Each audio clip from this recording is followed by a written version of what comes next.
Apple is an ad company now, and its employees don't like what's happening. See, like many other tech companies, Apple sells ads. Not as pervasively as the others, but it still does. For instance, in 2021, Facebook's ad revenue was a whopping $115 billion, and Apple's was a mere $4 billion. But what if we told you that Apple multiplied this ad revenue by nearly 4 times over the previous year, and that in 2021, Apple's ad revenue topped TikTok's ad revenue? It's crazy, but the folks in Apple's ad team aren't pleased. According to a recent investigation by The Information, they think ads will soon destroy the premium factor that everyone's come to associate with the iPhone ecosystem. After all, people don't pay $1,000 for a device to be bombarded with ads. And Apple's aware of this too. It knows that ad engines are antithetical to the privacy claims they keep making all the time. You can't run ads unless you target users based on certain criteria, sift through their preferences, and then feed them exactly the kind of ads that would push them to commit to a purchase. So Apple has tried to sugarcoat things, at least internally. It doesn't use typical ad terms such as targeting. Instead, it calls it audience refinement. When a company pushes ads to target a competitor's brand name, it doesn't call it conquesting. Instead, it uses the word brand defense. In some ways, you could argue that Apple's doing all this to make itself feel better about its burgeoning ad business. But that's not really going to matter to users who see these ads. No,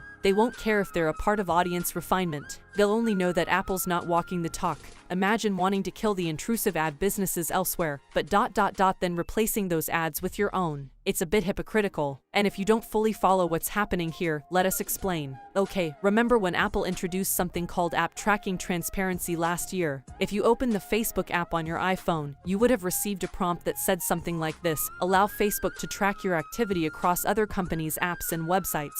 Because that's what advertising companies like Facebook did. They tracked you everywhere. If you visited an online sneaker shop to check out the latest drop, they'd know you were there. They then used this information to help brands like Nike and Adidas target the same users repeatedly. But after Apple's prompt, people kind of freaked out. 62% of iPhone users clicked no. They didn't want to be tracked all the time. And that pretty much was the death knell for Facebook and its ilk. Without effective tracking, a happily married individual could see a Tinder or Bumble ad. High school teachers could be bombarded with ads about tech gadgets. And when companies realized it, they cut back on their advertising budgets. This year, Facebook could lose a massive $10 billion thanks to Apple's ATT.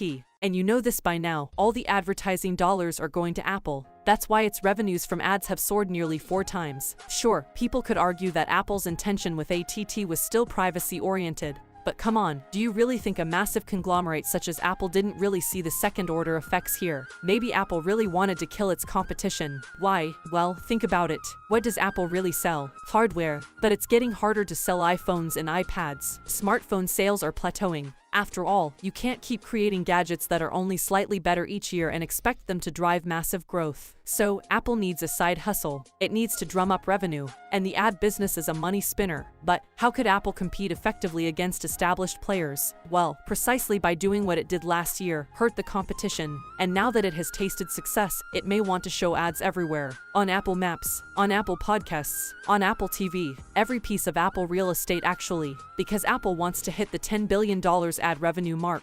And it wants to do it ASAP. What about privacy? Well, that we don't know. All we can say is that some people believe that Apple's lying about privacy, that they've found evidence which shows Apple's tracking you even when it says that it's not. But if you wanted more proof that Apple's deadly serious about growing its ads business, well, look no further than its organizational structure. Because that's one of the easiest ways in which you can judge the ambitions of a company. If a company is serious about something, they'll put the right people to oversee it. See, Apple clubs a lot of things under its services division: money it makes from Apple Music, the 30% cut it takes from apps selling stuff on its app store, the iCloud subscriptions, etc. Basically, anything that is not hardware like the iPhone or the AirPods. Now ads are a part of services too. But the person who headed the ad business didn't actually have direct access to the person who led the services division. There was someone in between. There was a hierarchy, but according to Bloomberg's Mark Gurman, that's changed. Now, the services head will pay direct and close attention to the ad business. Ads are a priority. Also, Apple doubled the number of folks in its ads team after it introduced ATT. The team now has 250 members. So yeah, pretty soon, Apple the hardware giant could become the advertising behemoth. The only question that remains is, will Apple eschew its principles of privacy to make more money?